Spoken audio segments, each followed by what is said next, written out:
Thanks for clicking. Canada's real estate prices are going to drop by 3% next year. This according to Remax's 2023 Canadian Real Estate Outlook report. The report also says that Canada's housing market will return to balance next year and that we should consider 2020 and 2021 outlier years for the GTA. You think so? But the part of the report that made the news, understandably, was the real estate brokerage predicting a fall in prices.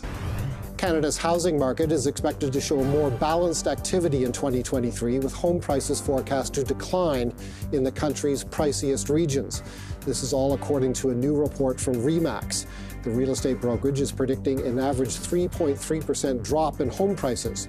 The largest declines are expected in Toronto and Vancouver, where prices may plunge by as much as 15%. But is that what Remax is saying? That the GTA and Vancouver will see an additional 10 to 15% drop in their prices in 2023. So what I want to do today is go over the report, take a look at what Remax is actually predicting, discuss what it has to say about pandemic pricing, and then discuss what to look for next. Speaking of next, today is the end of the month, so we should be getting the real estate data out from the local boards for November's real estate market, and we'll obviously have updates out on that data on this channel.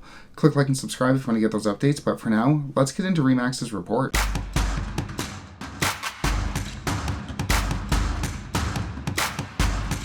Onto the report. In its annual housing market outlook, Remax predicts a 3.3% decrease in Canada's home prices in 2023. It predicts that the biggest declines will be felt in Ontario and Western Canada, and says in 2023, 60% of the markets will be balanced. So, at face value, Remax is predicting a decline in Canada's home prices over the next year. But as with anything, the devil is in the details, in the breakdowns by city.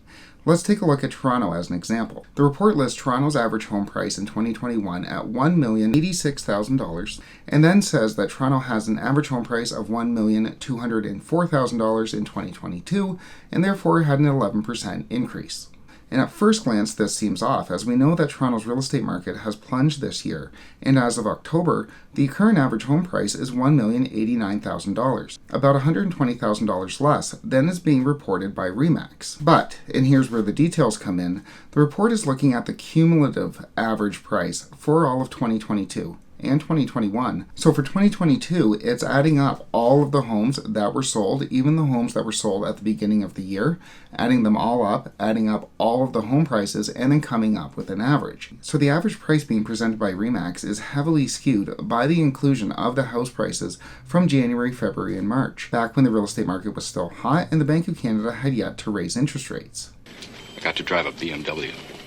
But it's upon this average, this heavily skewed upward average, that Remax is basing its predictions for 2023. So again, using Toronto as an example, when we move on to the predictions for 2023, Remax says that Toronto's market is going to decline by 11.8%, down to an average home price of $1,061,853. So while Remax might be predicting a 12% drop from 2022, they're basing that 12% drop off of that skewed 2022 cumulative data. They're not basing that 12% drop off of today's $1,089,000 average price. But I think the distinction is extremely important, as some of the headlines and Bloomberg seem to indicate that Toronto and Vancouver, some of these cities, were in for a much greater drop than Remax is predicting. And even Remax agents admit that most of these declines have already happened. So Remax is predicting a drop down to $1,061,000, but prices have already dropped to $1,089,000.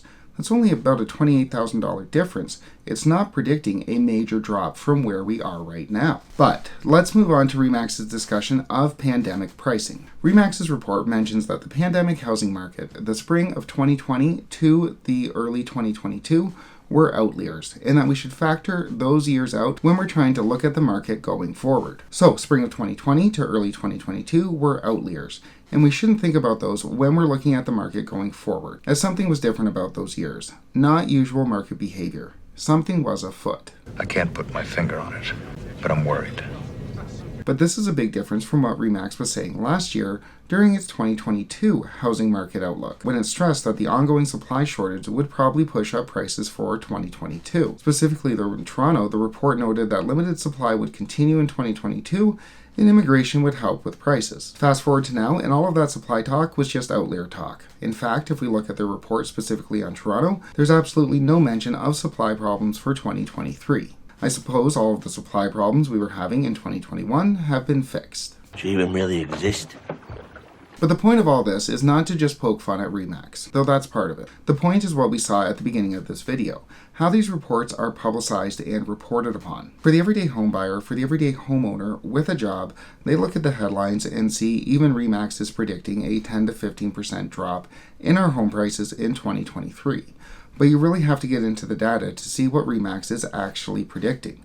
They're not really predicting a drop at all, which I guess isn't news in and of itself, but the data doesn't really match what we're seeing on the headlines, and the headlines need to do a better job of actually explaining what these institutions, what these agencies, what these brokerages are predicting. With that said, we will continue to have updates out on Canada's real estate market, on Canada's mortgage market on this channel. Click like and subscribe if you want to get those updates, but for now, thanks so much for watching.